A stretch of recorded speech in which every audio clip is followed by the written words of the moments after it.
Hello everyone, welcome to my channel. आज मैं आपको एक बहुत ही इंटरेस्टिंग और मीनिंगफुल प्ले गॉर्बोडॉग की कहानी सुनाने वाली हूँ। लेकिन सिर्फ कहानी नहीं, बल्कि कहानी के साथ उसके कैरेक्टर्स और उनके डिसीजंस के पीछे का मतलब भी समझाऊंगी। तो इमेजिन कीजिए, एक प्राचीन ब्रिटेन का राज्य है जहाँ एक राजा है, गॉर्बोडॉग।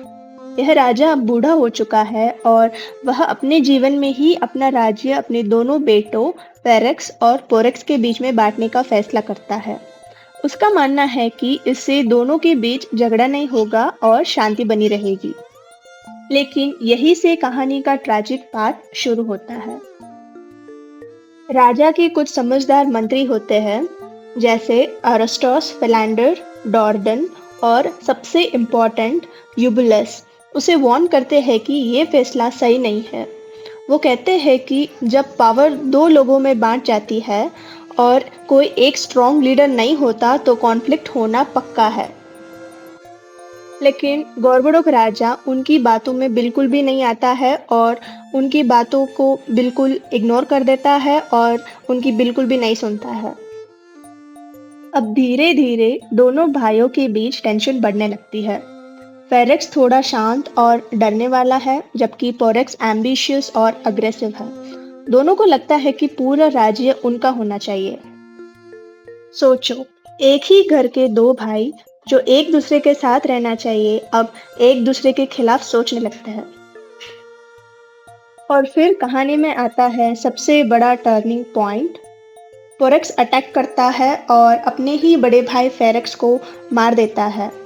यह सिर्फ एक मर्डर नहीं है, ये फैमिली के टूटने का मोमेंट है। ये दिखाता है कि सट्टा की लालच इंसान को कितना अंधा बना सकती है। अब कहानी और ज्यादा इमोशनल और ट्रैजिक हो जाती है। जब उनकी माँ रानी विदेना को पता चलता है कि उसके छोटे बेटे ने बड़े बेटे को मार दिया है, तो वो गुस्से और दुख से भर जाती है। और वो क्या करती है?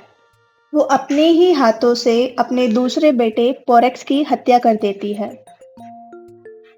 ये कहानी का बहुत ही ट्रैजिक इंसिडेंट होता है। सोचिए, एक माँ ने अपने दोनों बेटों को खो दिया एक ही दिन में, एक मर्डर में और एक रिवेंज में। यहाँ हमें एक इम्पोर्टेंट बात समझ आती है, बदला कभी भी प्रॉब्लम सॉल्व नहीं करती, सिर्फ दर्द को बढ़ाती है।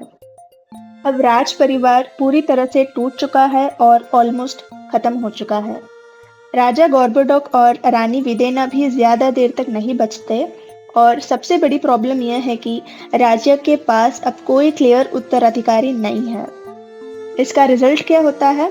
पूरा देश अशांति में डूब जाता है। लोग और नोबल्स आसपास में लड़ने लगते हैं। हर कोई पावर चाहता है और धीरे धीरे सिचुएशन सिविल वॉर जैसी हो जाती है। इस कहानी में एक कैरेक्टर सबसे इम्पोर्टेंट बन जाता है, यूबुलस।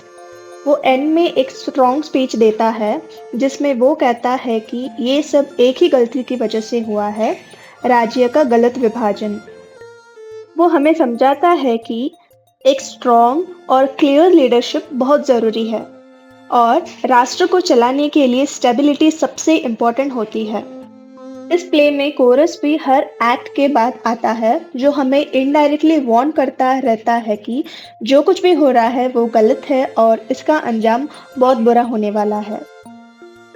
तो अगर मैं इस कहानी का एसेंस एक लाइन में कहूँ तो ये है, एक राजा का गलत फैसला, दो भाइयों की दुश्मनी, एक परिवार का विनाश और पूरे देश की बर्बादी। आखिर में ये प्ले हमें क्या सिखाता है? पावर को गलत तरीके से डिवाइड नहीं करना चाहिए।